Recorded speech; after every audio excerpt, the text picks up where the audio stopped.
Hello, everyone. Welcome back to the Hill of Roses, where we come once again to celebrate the best contributors to our independent policy movement to give power to the people. With me this week, we have another special guest. We have another congressional candidate on the program. We have Rebecca Parsons. You might remember her from one of our past episodes on climate change. Rebecca, welcome back to the program. Hi, John. Thanks for having me again. Excited. Yeah, I'm really glad to be able to have you on today to be able to talk about your campaign and some of your top priorities. I think the first question I start with every candidate on is, and I'm sure you've fielded this question many a times before, but what was your inspiration for wanting to join this race? Why did you think you were the person to be a congressional representative? Well, I first started noticing how our representative was not in alignment with the district in 2016 when I joined my local Indivisible, which I co-led for a year and a half, and started contacting our members of Congress a lot, asking them to fight back harder against Trump, to support progressive policies. And our representative is Derek, the most conservative Democrat in the House and chair of the Democrat coalition. And so very, conservative Democrat. And he would not commit to fighting harder against Trump. He was, my hands are tied. There's nothing I can do, even though there are procedural things Democrats could do, even when they did not have the House. Wouldn't support progressive policies. And it just got to be so frustrating. And then, the 2030 climate deadline came out, and I thought, I had been thinking about running for office for a while. I didn't know which office. But then with that deadline, I thought, I don't have time to go the traditional route of running for something smaller and working my way up. By the time I did that and became, qualified to run for Congress according to the traditional model, it would be past 2030. And Derek opposes the Green New Deal. He takes oil money. There's no way he can support the Green New Deal. He opposes it. He tells things that are not true about why he can't stop taking oil money. So that was really it for me. Was like, our district has been blue for 55 years. It's very safe. There's broad support and need for these progressive policies across the district. And we have this 2030 deadline that makes things really urgent. Yeah, I think that makes a lot of sense in general. I've been hearing that from a lot of the candidates that ran for the presidency, and it makes equal sense on the congressional level. I wanted to know, what was your inspiration for becoming a political individual in general? What was your first moment of becoming an advocate in politics? My first, I guess I would say in college, I started learning about different, I took a political philosophy class, started learning about that. And just after college, while I was in college, I took a class on genocide because one of the professors at the school happened to be the president of the International Association of Genocide Scholars. He's a world-renowned expert on it. So I took a class with him, then interned with this organization. Through that process, I learned about international affairs and how different countries' policies come into play with preventing or failing to prevent genocides, and so I got interested in that way. I grew up overseas because my dad's was a foreign service officer, so that's kind of like the international scope that I was really interested in. And then in the States, I got really much more. I'd always voted in attention, but after 2016, it was really American politics in the Congress and following it very closely, and just being honestly so disappointed with how Democrats do things, how they don't fight harder for us. Yeah, I think that's a really good holistic perspective. I myself kind of further my political engagement once I got to college as well. And I think a lot of people end up doing that. I think that's actually one of the, best parts about college, frankly, in general, is that you get this wide breadth of knowledge that's being brought to you that was not in your previous bubble of your hometowns beforehand.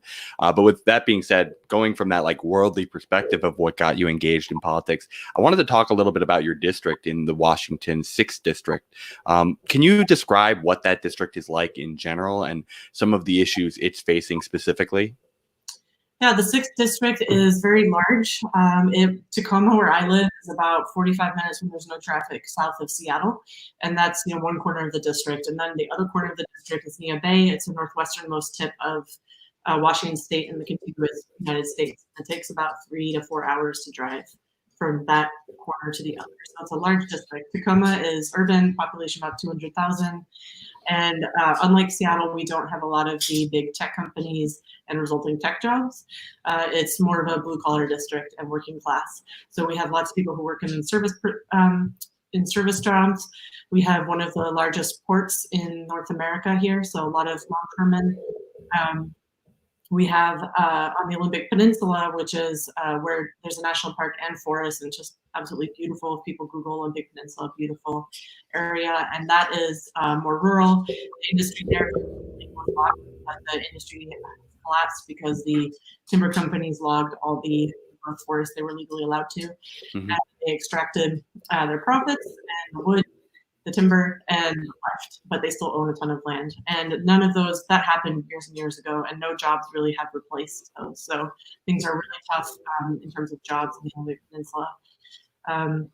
Then there's also lots of people in jobs like, teachers, nurses, doctors, stuff like that. But it's not really it's not like a San Francisco or Seattle with a lot of these tech jobs. And so we have people in the district who are really struggling, working 2 to 3 jobs, well more than full time per week when you add it all up without getting any benefits. People who addiction is a big issue in the district, and in my district, 2 of the counties are the top 2 highest in the state for opioid-related deaths. Yeah, I'm sorry to hear that. I think, in large part, in summary, it's really sounding like the economic condition of the district is one of the biggest issues that you're facing. What are some of the top priorities you have to be able to address some of those concerns?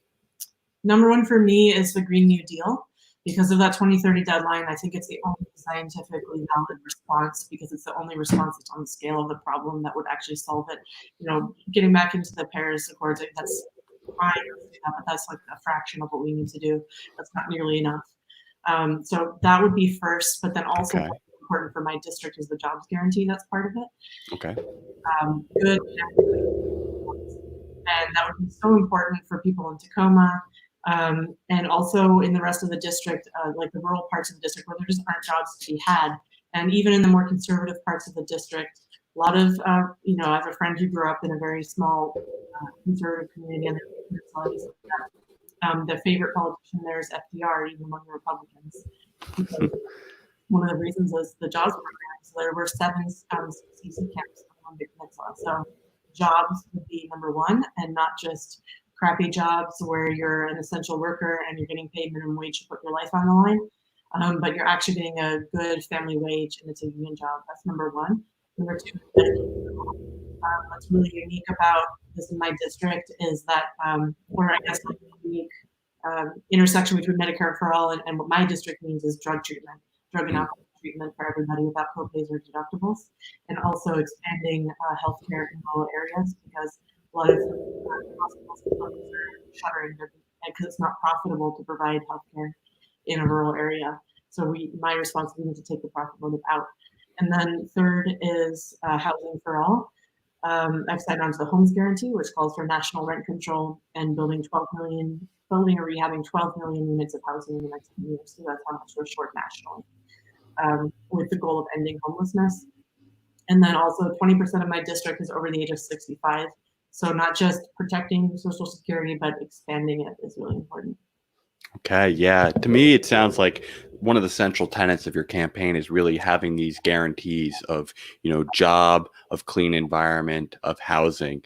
How do you foresee, being able to actually guarantee this? I think like a lot of the times when we hear people give a guarantee, it sounds like there's some, gamesmanship that can be happening in the system, that there might not be, a technical plan to accomplish it. What would some of these things look like more? Like, what does a job guarantee look like to you in execution? What types of industries are they in? When we talk about living wages, what are we talking about? And how do we deal with people who are not performing well in these roles or just not showing up? How do we handle a jobs guarantee? Yeah, so for me, a jobs guarantee would mean that you are able to find a job where you live. This is really important for rural areas because a lot of people don't have a choice of a good paying job or the career they want. They have to move to a city, and I don't think that's right. I think that people should be able to stay in their communities if they want to. So one would be you don't have to move to get a good job. Secondly, I think a big part of this will be construction jobs, because the Green New Deal moving to 100% renewable energy by 2030, it's only 9.5 years away. That's going to require a lot of construction. Then also a lot of research into renewable energy, probably a lot of as well, building all the technology for this. In my district, it could look like conservation efforts, so replanting and paying people to replant. I think also that there are a lot of caring jobs that are unpaid right now that people should be paid for. So people should be paid to, they're taking care of their elderly parents, and as a result, they're not working or they're only working part-time. That means they're not earning, they're not putting money into Social Security. And so when they themselves are seniors, they're not going to get very much money. I talked to one woman in my district who receives $700 a month. That's what she has to live on. And I don't think it's just that people who are doing work, like taking care of somebody and their family, are not paid for it, because it affects so much in their life, the present, and then also their quality of life when they're a senior. So that's really important. And in terms of, I think also I support free public college and trade school, and this ties in with it because we are going to want to have a lot of apprenticeship programs and education programs that train and prepare people for the jobs that are needed as part of the Green New Deal. And so the idea then is you go get that training for free, you do your apprenticeship for free, and then you have the job. In terms of, if somebody is just slacking on the job or whatever, I think there's still going to be, the ability to, if an employee is just not doing their job, replace them with somebody else, given within, fair labor standards, assuming that person, belongs to a union.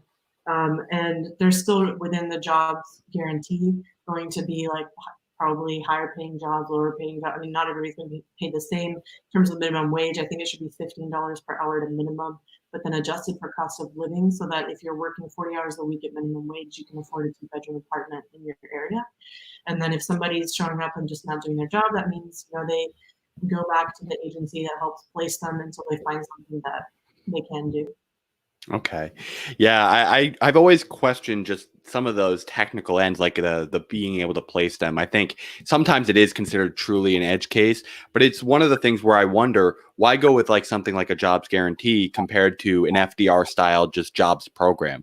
What do you believe about the jobs guarantee in general is superior to just another jobs program in construction, in service care, in conservation efforts?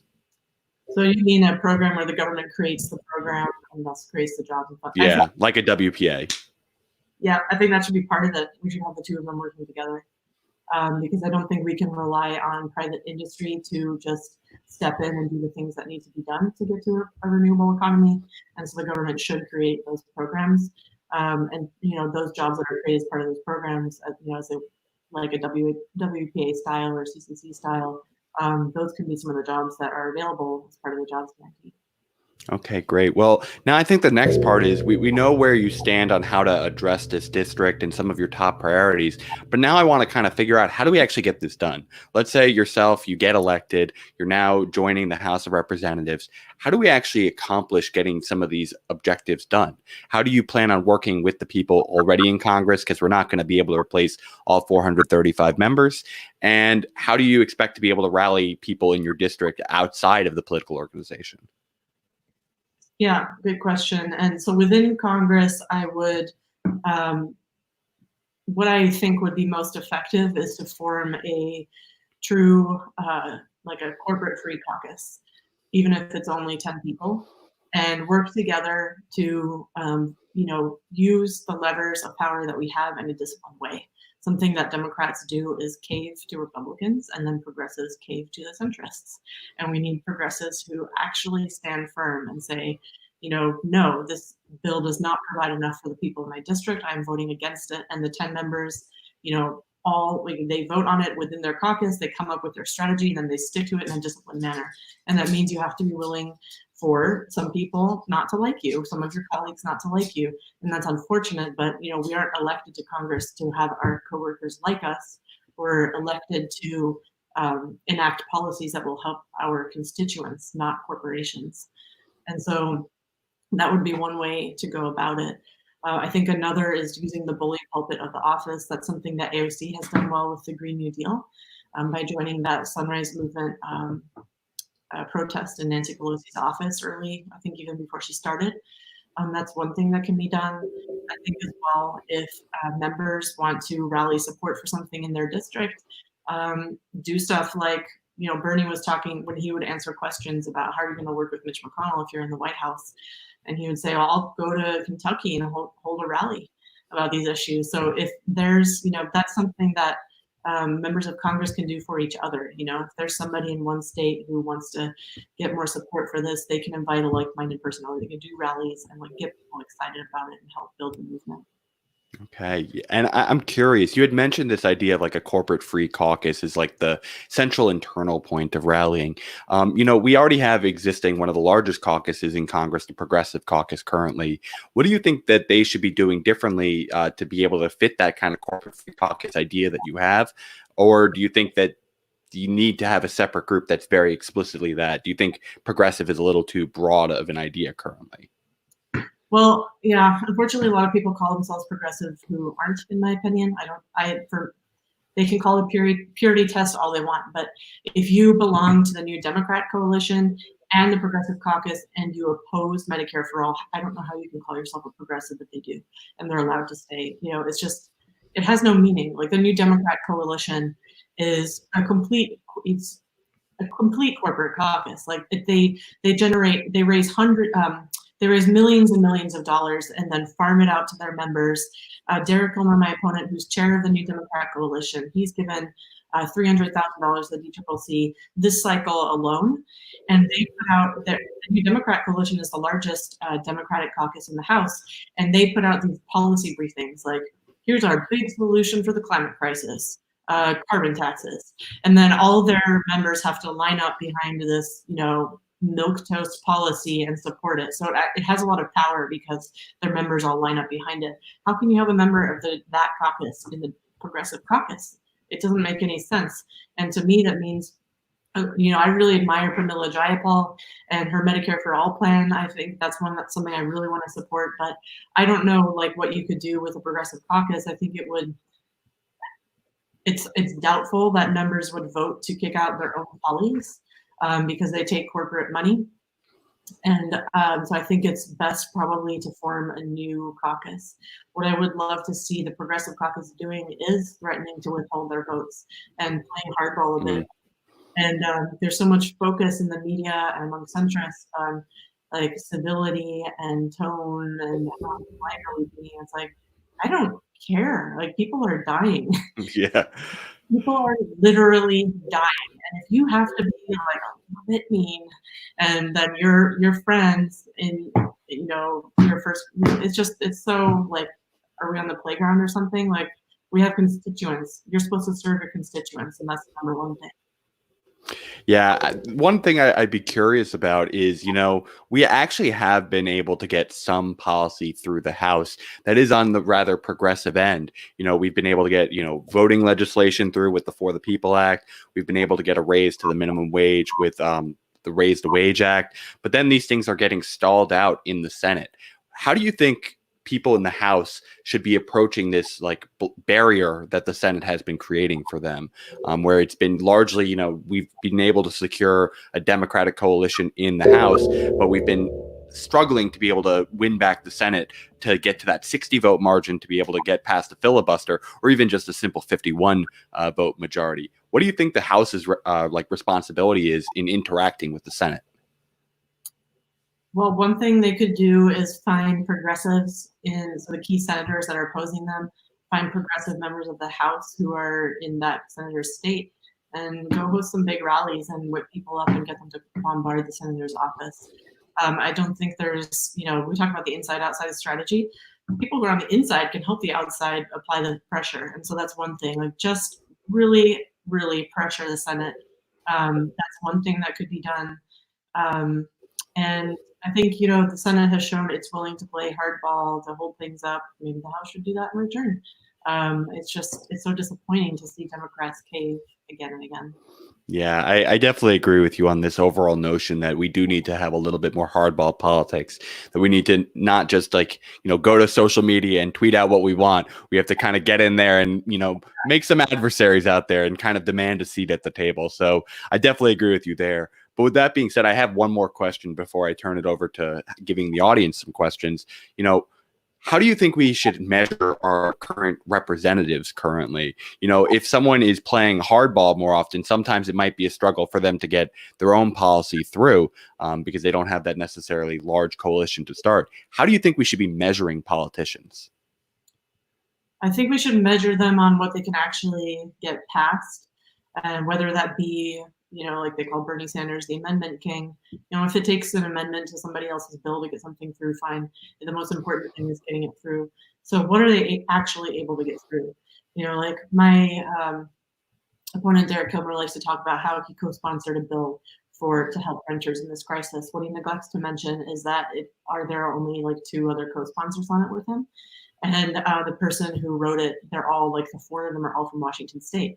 They have not gotten, and he likes to call it, I co-sponsored a bipartisan bill. Oh, great. So out of the 4 people who are on the bill, one of them is Republican, all 4 of them are Washington State. The thing has no chance of passing. Meanwhile, Ilhan Omar has a bill that has much more co-sponsors on it, and that cancels rent and doesn't make, and mortgage, cancels rent and mortgage and doesn't make you pay it at the end of this crisis. So I think that kind of thing where you just put forward these bills and you get to talk a big game about it, I think we need to look at what they're actually doing and getting through. Yeah, I think that makes sense. And I think that's also something that I have like some concerns with the Progressive Caucus in general. Like sometimes they kind of write redundant bills, like the same objective, and then they'll have like different versions of it rather than just saying, okay, we're all going behind this bill, we can amend it later, and putting that pressure. So I do agree with you. At the end of the day, it's what can you get done? So I'm totally in sync with you there. Now I want to open it up for some fan questions. If you have any in chat, you can leave them there, but I'm going to start with some of them that I had submitted beforehand while you think of some questions. So the first question that I got was from, they call themselves Yang Anonymous, just whatever. But they wanted to ask how you came to switching your opinion during the coronavirus crisis to supporting a universal basic income. Yeah, it was the coronavirus crisis that made me change my opinion on it. Because it is simple, it's efficient. During the crisis, you can just send it out to everybody, and if people are so rich, you can just tax it back later. But I really think we need cash to the people, and it's been shown that people spend money on what they need, and we don't need this paternalistic, means-tested way of doing things. So I support UBI now during the crisis and after the crisis as well. That's what really changed my mind on it. My hesitation before was that, like $1,000 a month, that's better. That's good. That's better than nothing, but it doesn't mean somebody has to it's not going to pay all their bills. Yeah. What it could do is somebody who's on disability receiving $800 a month, they get an additional $1,000 that then disqualifies them from receiving the Medicare they're on, and then they don't have health care.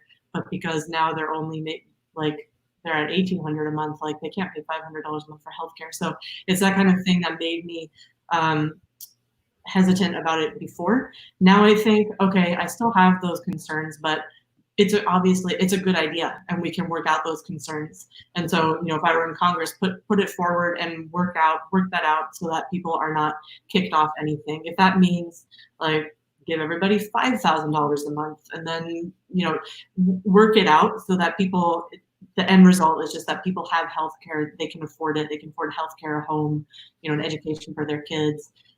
Like a clean environment, just making sure they can afford all those things. But it was the coronavirus that changed me, in my opinion.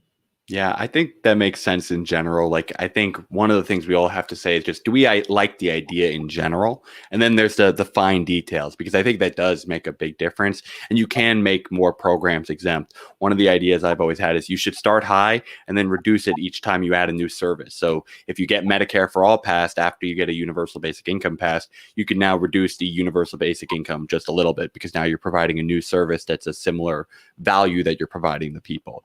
That way you can also have it as like, a higher anchoring point, because for a fact, as we said, you have a lot of these corporate influences who are going to try and, amend it to the point of them favoring it. And we want to start from a higher point. So I think that's a great idea. And I do think a lot of people like yourself were woken up by the coronavirus crisis as a reason to actually embrace this policy. So thank you for that question, Yang Anonymous. Let's go to the next one.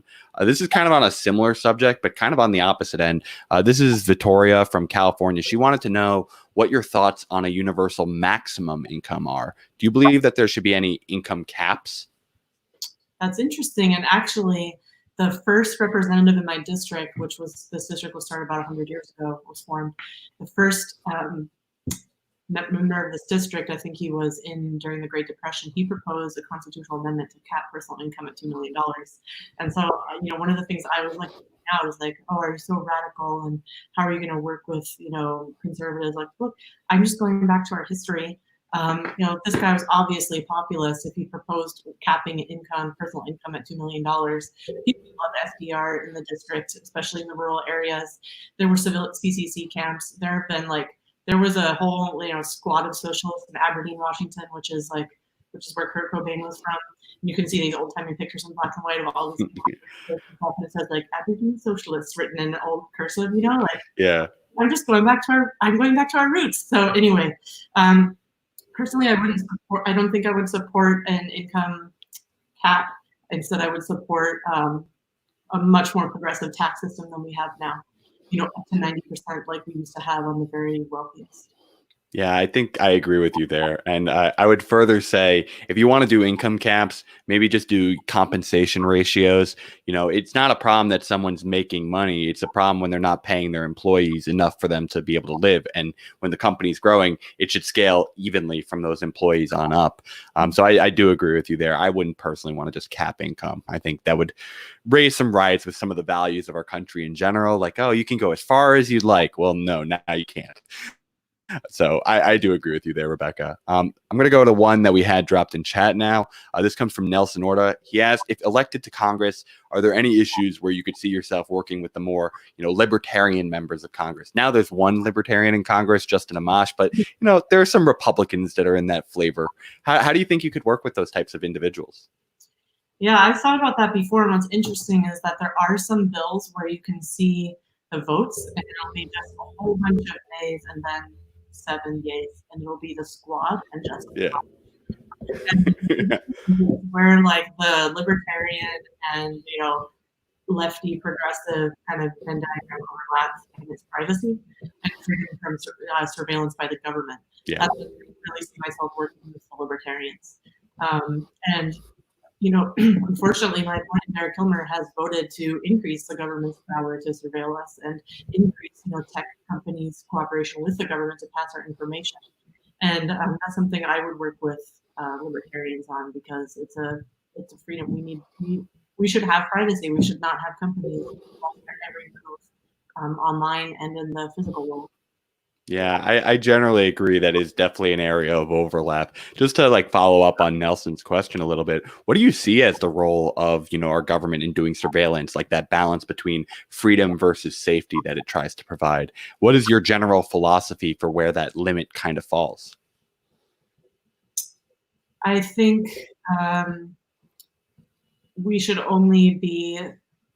government should only be surveilling people if there's an actual threat that they have proof of, and that there needs to be more oversight of our intelligence agencies, so that we know for sure that intelligence is not being, with the Iraq War, kind of interpreted just the way it wants to be so we can get the end goal. And then also this kind of mass surveillance where it's like, we'll just surveil everybody and then we'll catch something that's happening. I'm absolutely against that.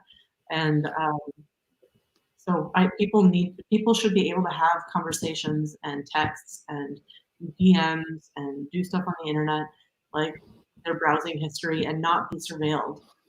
People should be able to, for example, I think recently an article came out that the FBI was yet again surveilling African, black activists. I'm not sure if it was Black Lives Matter, but they were doing it again, and they called them Black identity extremists or something like that. I mean, it's just I can't believe this is the 2020. I mean, I can't believe it, but it's that.